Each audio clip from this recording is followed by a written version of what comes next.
Om.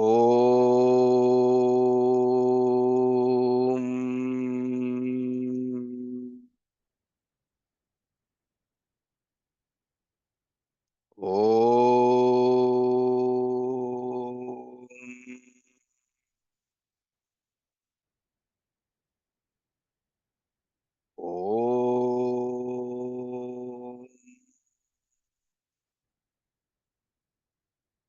Om Sahanao Avatu Sahanao Bhunaktu Sahaviryam Karvavahai Tejasvinavadhitamastu Ma Vidvishavahai. Om Shanti Shanti Shanti. Harihi Om Shri Gurubhyo Namaha. Harihi Om. Okay, today's topic is, there is only one topic, Smile of Lord Krishna. If you think about it, in the first chapter, the condition of Arjun, what was that? And then by in chapter 2, basically, he surrendered to Lord Krishna. And in verse number 10 of chapter 2, that was the first time when Bhagwan Shri Krishna reacted and he smiled. And that's what we are going to talk about.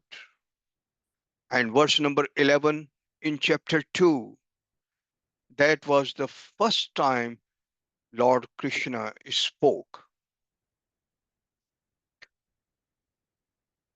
In the sacred dialogue of the Bhagavad Gītā, a crucial moment arises when Arjun, burdened by confusion and sorrow, turns to Lord Krishna for guidance. Krishna's response, a gentle smile, may initially appear to be a trivial gesture. However, this seemingly simple act is laden with profound spiritual significance. Krishna's smile symbolizes divine compassion, inner peace, and the wisdom that transcends human sorrow.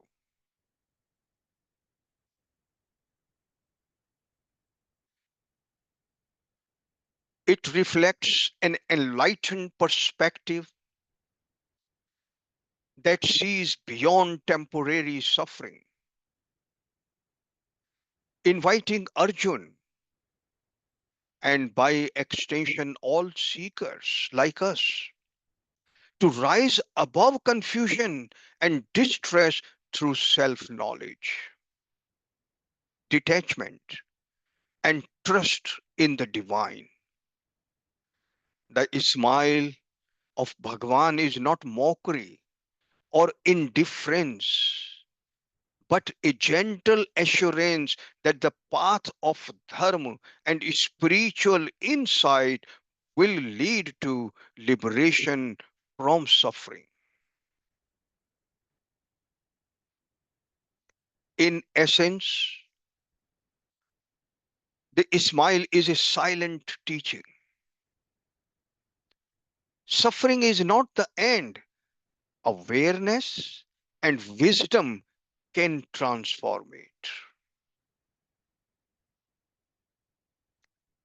Arjun, a warrior prince, finds himself paralyzed by doubt and emotional turmoil as he prepares to enter the battlefield. Faced with the prospect of fighting against his own kin, he is engulfed by moral dilemmas and the weight of potential consequences. His inner conflict drives him to surrender to Krishna, seeking clarity and support in his moment of desperation. It is within this context of turmoil that Krishna's smile emerges as a pivotal element. At first glance, Krishn's smile may seem inconsequential amidst Arjun's anguish. However, this smile signifies much more than a mere expression of joy. It embodies a profound sense of reassurance and divine compassion. Krishna's smile communicates an understanding that transcends human suffering. It symbolizes the unwavering presence of spiritual wisdom and guidance, suggesting that even in moments of despair, there exists a deeper truth that can illuminate the path forward.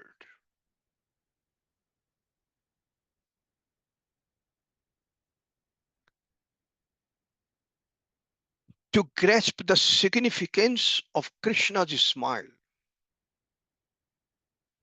it is essential to delve into the nature of suffering itself. The Bhagavad Gītā teaches that suffering is an inherent aspect of the human experience, often arising from attachment, desires, and the misperception of reality. By acknowledging the transient nature of suffering, individuals can begin to detach themselves from their immediate emotional responses. Bhagwan Shri Krishna's smile serves as a reminder that suffering, while real, is not the end of the journey. Rather, it can be a substance for spiritual awakening and growth.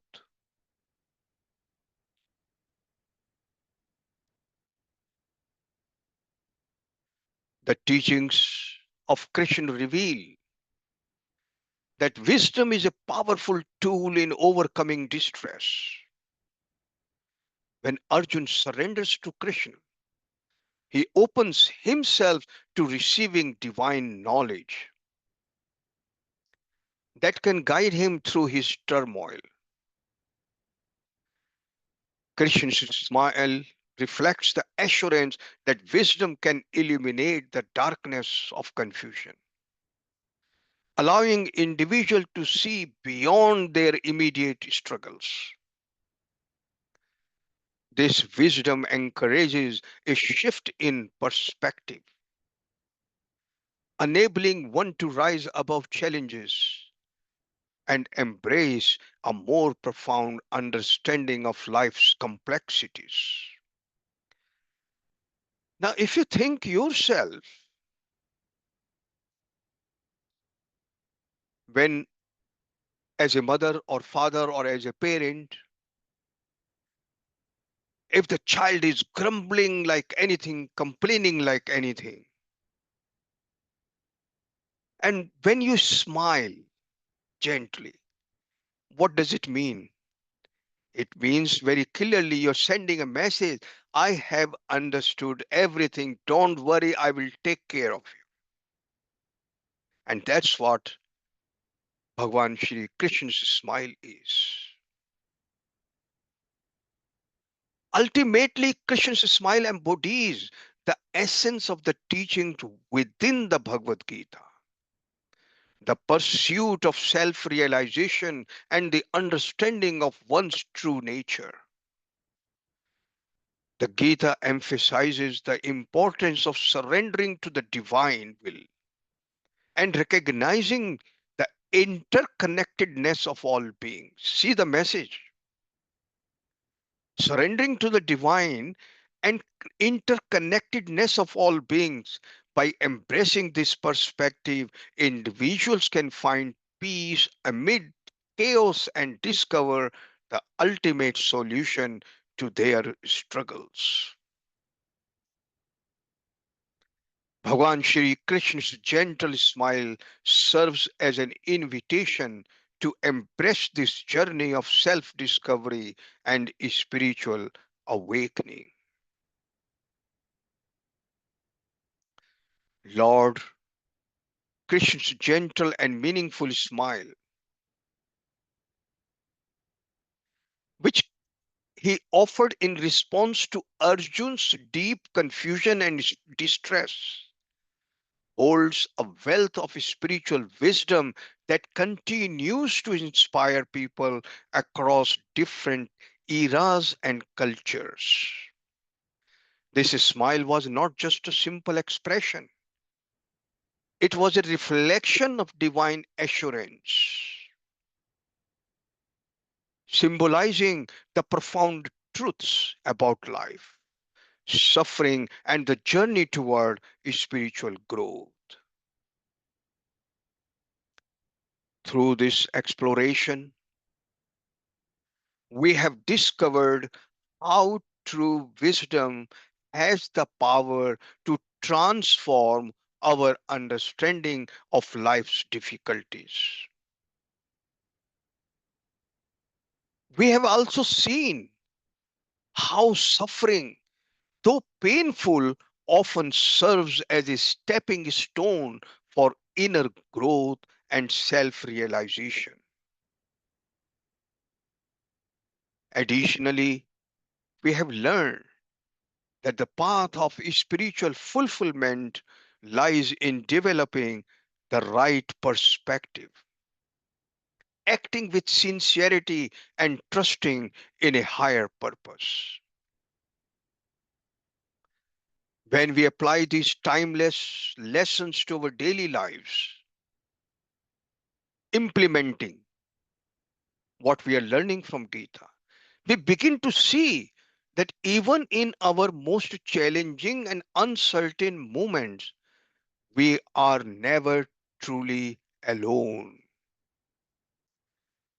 Just as Krishna's smile assured Arjun on the battlefield, the divine presence and guidance remain available to us, offering strength, clarity, and encouragement. This understanding invites us to move forward with a renewed sense of purpose, embracing life's journey with trust, inner peace, and a deeper awareness of the spiritual truths that guide us. The most important thing to understand here is we must always visualize that Lord is just standing next to us, smiling, blessing us.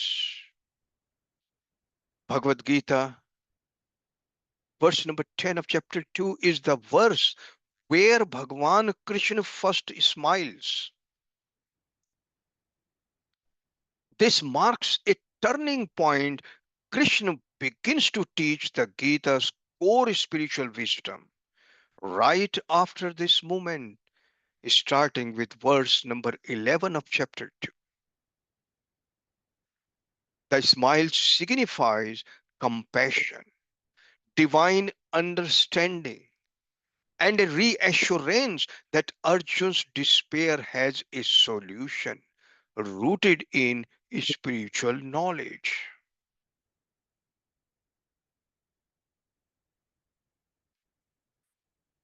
Now, there are a couple of principles we will be talking. Principle number one, in the teachings of Lord Krishna, a crucial idea is introduced. Wise people do not grieve. That was in verse 11 of chapter 2. This statement highlights that individuals who possess genuine knowledge and understanding are not plagued by suffering. Suffering is there, but you know how to handle it. You do not grieve on that. Whereas those who lack this wisdom often experience deep sorrow. A wise person perceives reality as it truly is. For him, it is a situation, it is not a problem.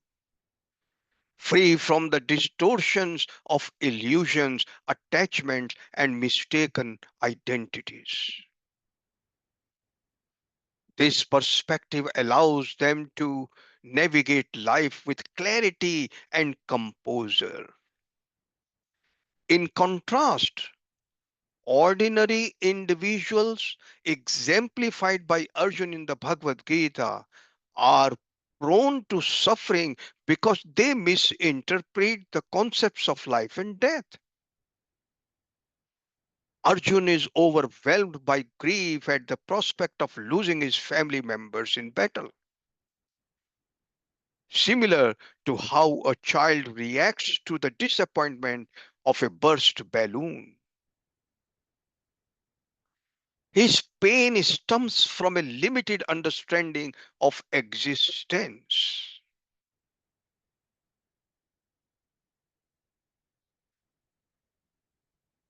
Shri Krishna, in this context,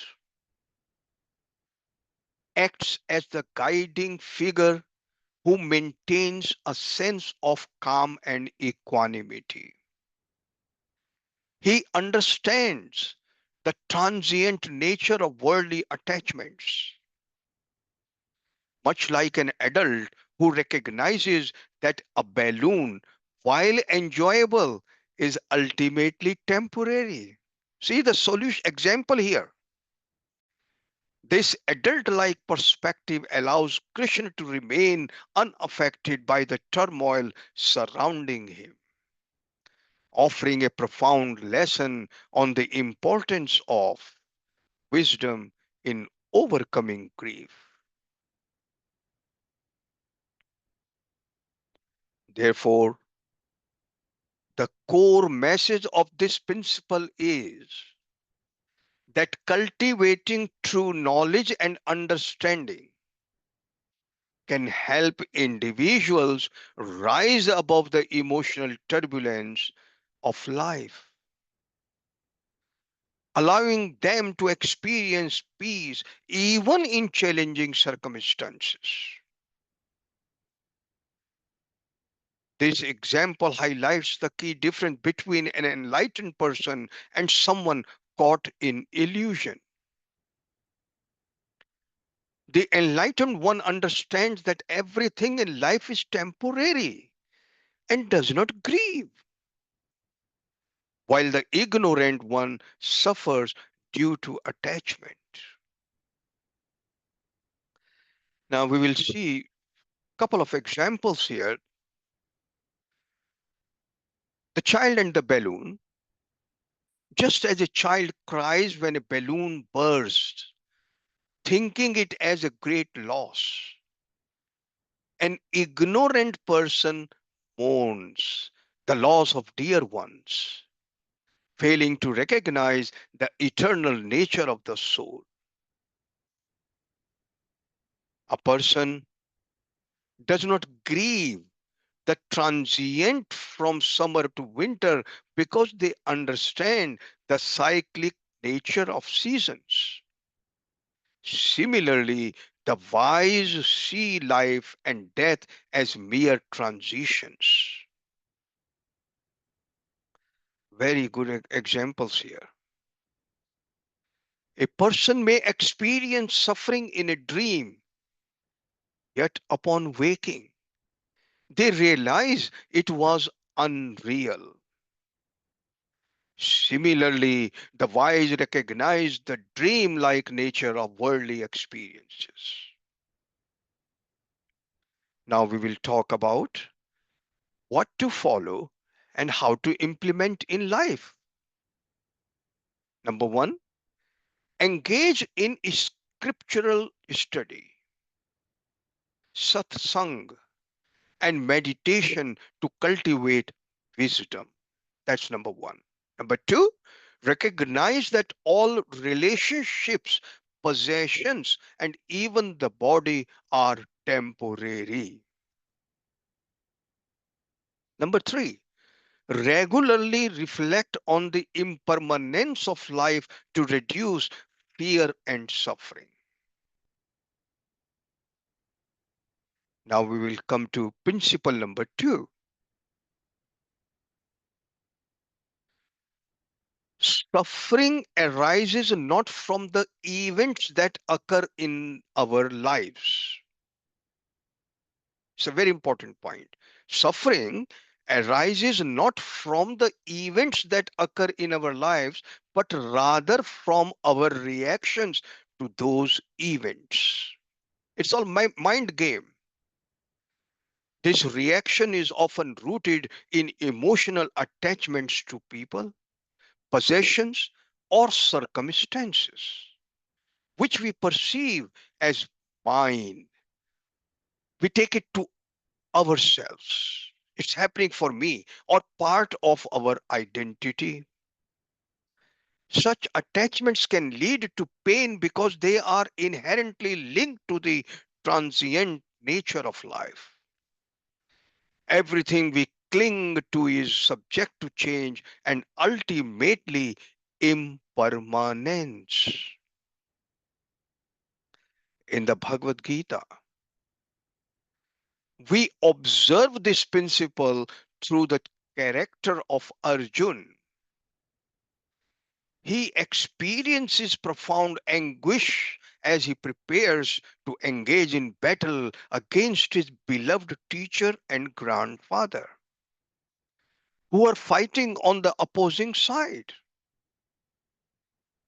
Arjun's distress does not stem from the act of warfare itself, but from his deep emotional connection and attachment to these individuals.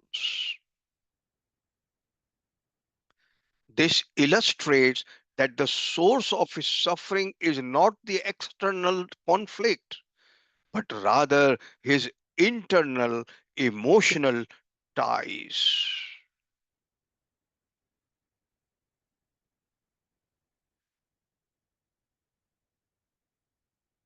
Bhagwan Shri Krishna, he is Arjun's charioteer, gently reminds him that the sorrow he feels is constructed by his own mind.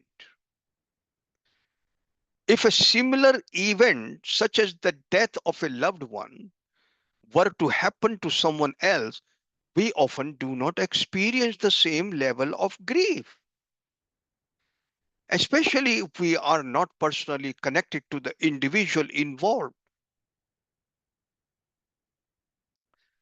This distinction highlights that suffering is not an intrinsic quality of the event, it arises from our personal attachments to the emotional weight we assign to them.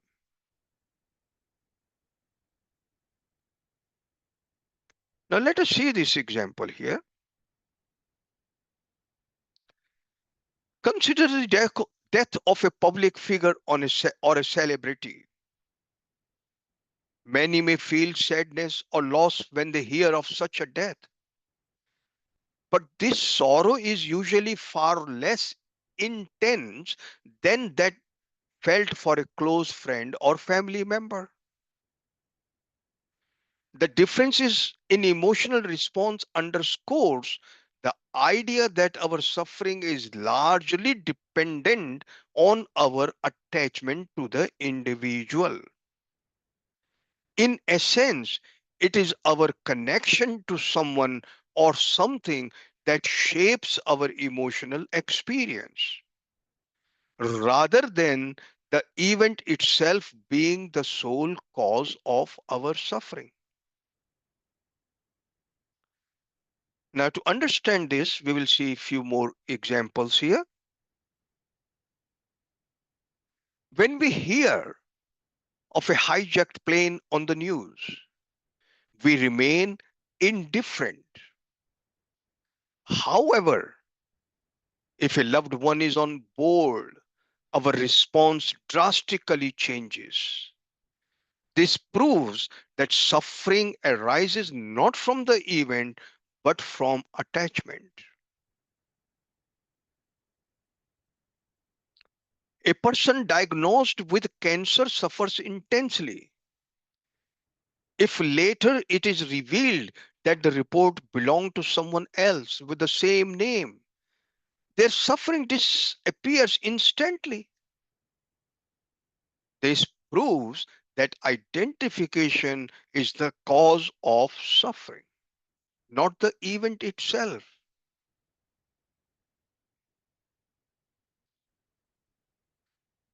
Losing a random object on the street has no effect on us, but losing our own valuable item causes distress. This further proves that suffering is not inherent in the loss itself, but in our attachment to the object. Now, how to implement this in our life? Number one, observe emotions without identification.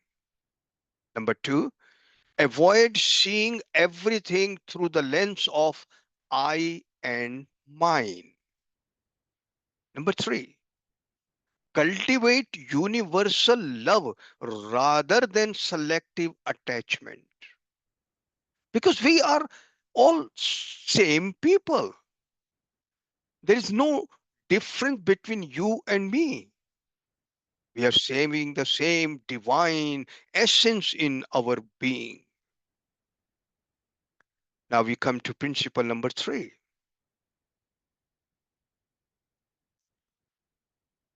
In the sacred dialogue between Krishna and Arjun in the Bhagavad Gītā, it is crucial to note that Krishna did not rush into imparting his teachings. Instead, he chose to wait until Arjun reached a pivotal moment of realization, which means complete surrender. And in other words, this gives another idea also. If you try to teach someone, you may spend days and days and days. The other person will not understand anything because he's not listening. He's not trying to follow. But once he says, comes to you and tells you, teach me this thing, his reaction, his receiving the knowledge is different. This stage is significant because it reflects Arjun's acknowledgement of his own limitations. He recognized that he could not resolve his inner turmoil and confusion independently. This admission of vulnerability is essential, as it signifies that Arjun was ready to receive higher wisdom. See the very clear principles of life. The essence of this principle lies in the understanding that true wisdom cannot be bestowed upon an unprepared mind. It requires the seeker to first recognize their ignorance and to approach the quest for knowledge with a sincere and humble heart. This process of surrender and acknowledgement is a prerequisite for spiritual growth.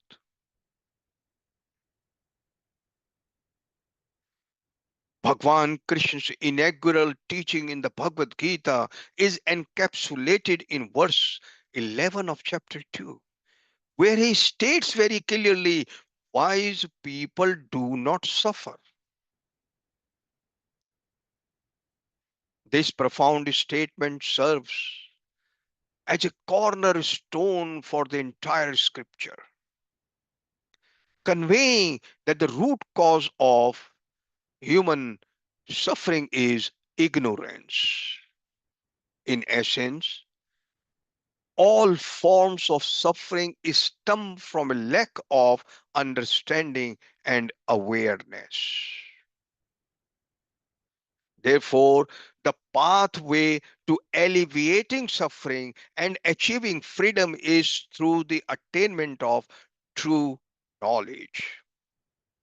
By seeking wisdom with humility, see, by seeking wisdom with humility and recognizing one's ignorance, individuals can embark on a transformative journey toward liberation and enlightenment.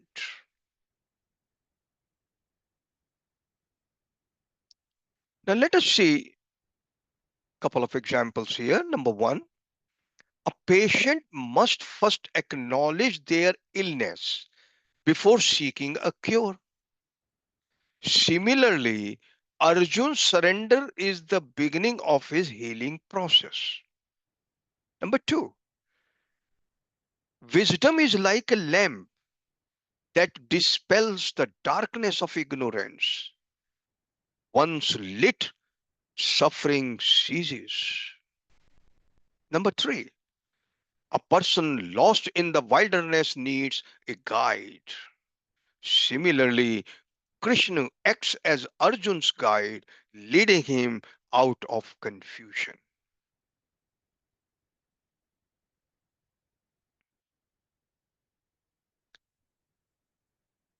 Bhagwan Shri Krishna's smile in the Bhagavad Gītā is not meant to mock or belittle Arjun.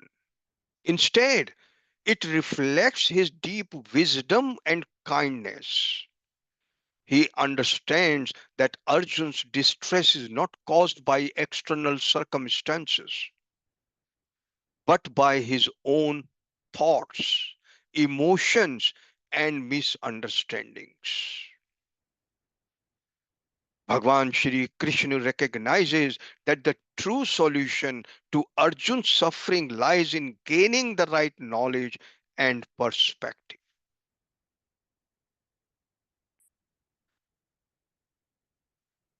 The Bhagavad Gītā teaches us that suffering is not an unavoidable part of life. Rather, it arises from a lack of understanding about our true nature and the world around us. However, this suffering can be overcome by acquiring wisdom. When we cultivate spiritual knowledge, we free ourselves from unnecessary pain and inner turmoil. By studying and applying the teachings of the Bhagavad Gita, we can rise above our struggles and find lasting peace. It is important for us to develop self awareness, let go of false attachments, and trust in the divine wisdom that represents the ultimate truth. When we align ourselves with these principles, we gain clarity, inner strength, and a deeper sense of purpose.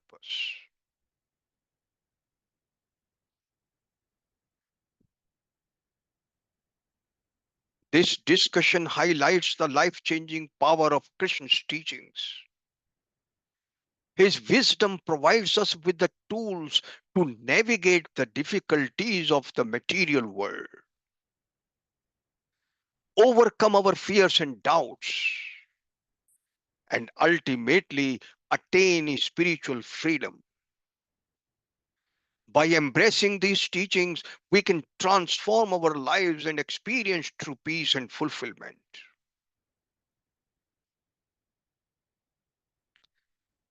Now, we will try to understand more deeply or deep spiritual meaning of the smile of Bhagwan Shri Krishna. A subtle but profound spiritual message hidden within the gentle smile of Lord Krishna, as revealed in the Bhagavad Gītā.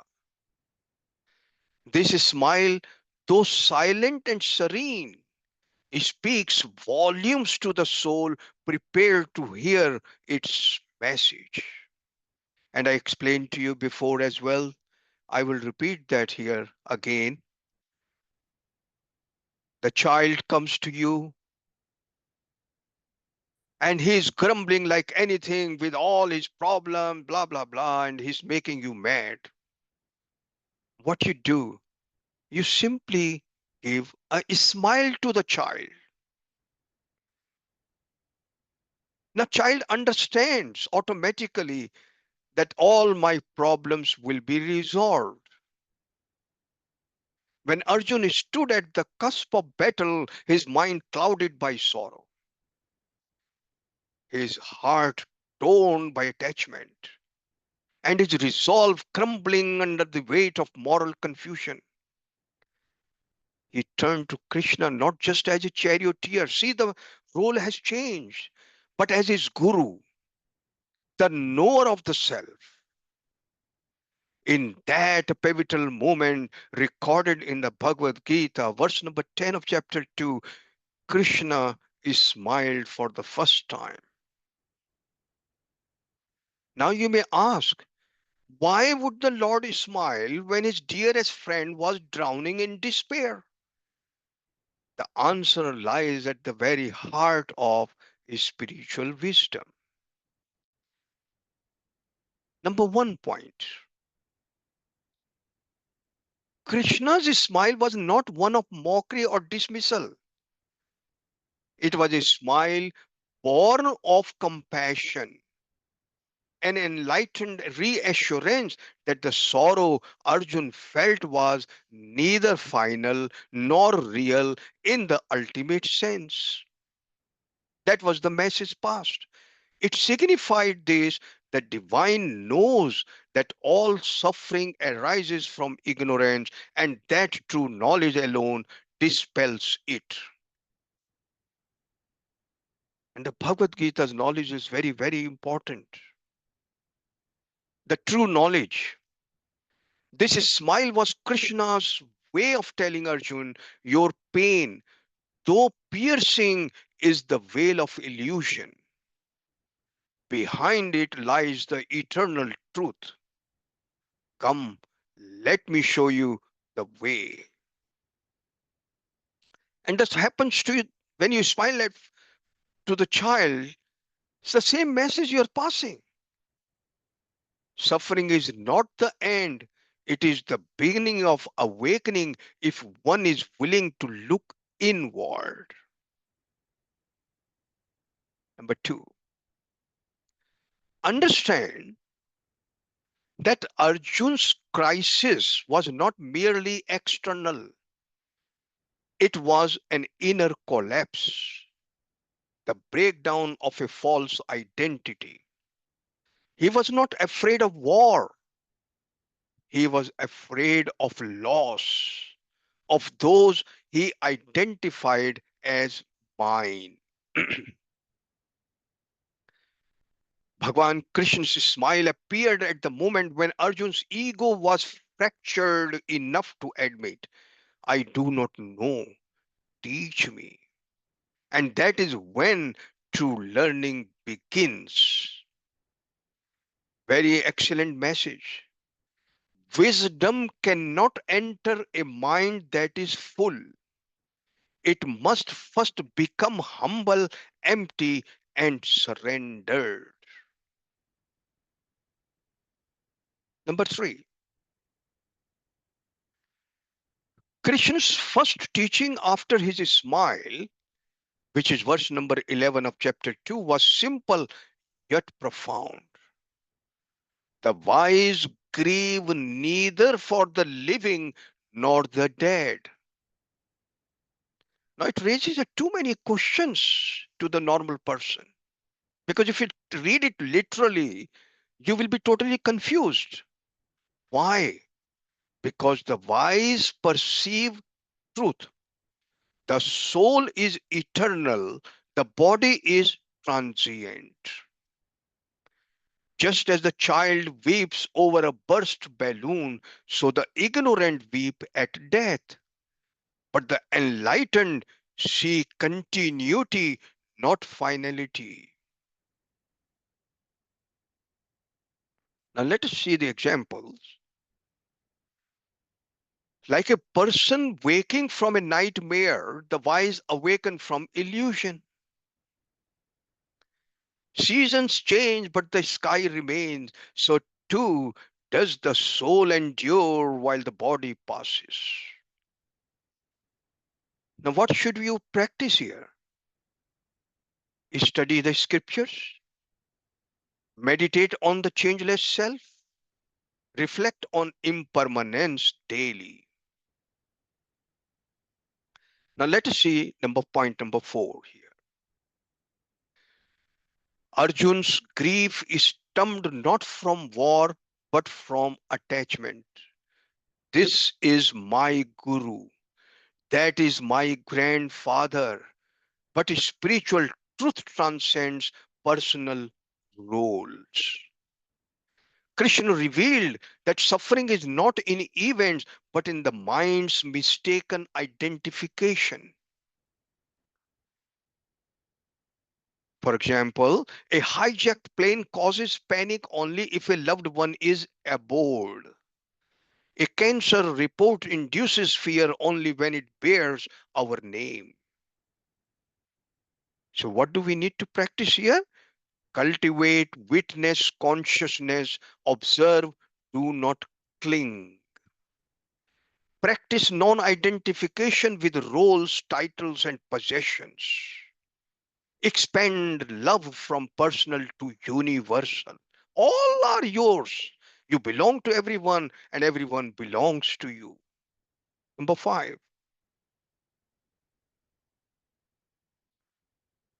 Krishna did not begin his teaching until Arjun surrendered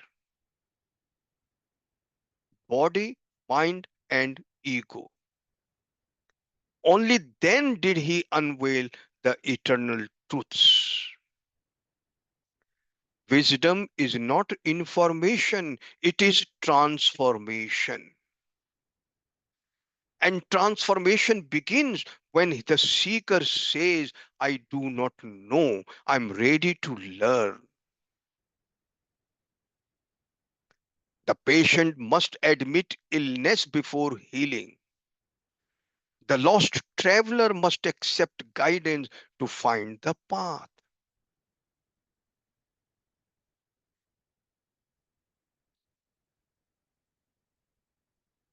Therefore, what to practice?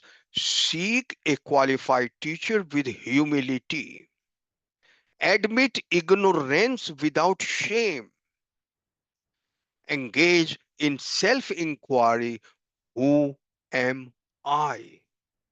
What is truth?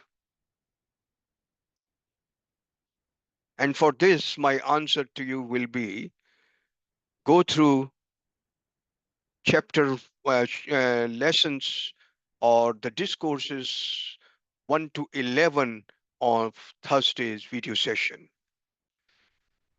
And that explains you very clearly who am I. Now, hidden spiritual realization. What are these?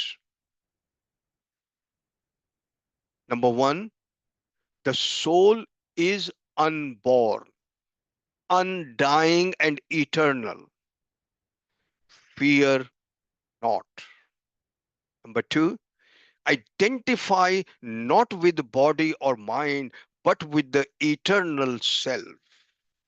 Number 3, moksha is not a future event, it is the present awakening to the truth.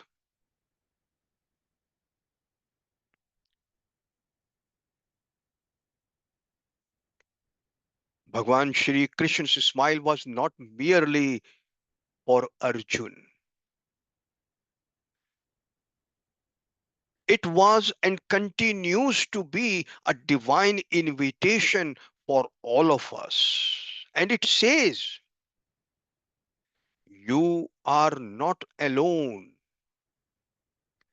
The suffering you feel is not your destiny.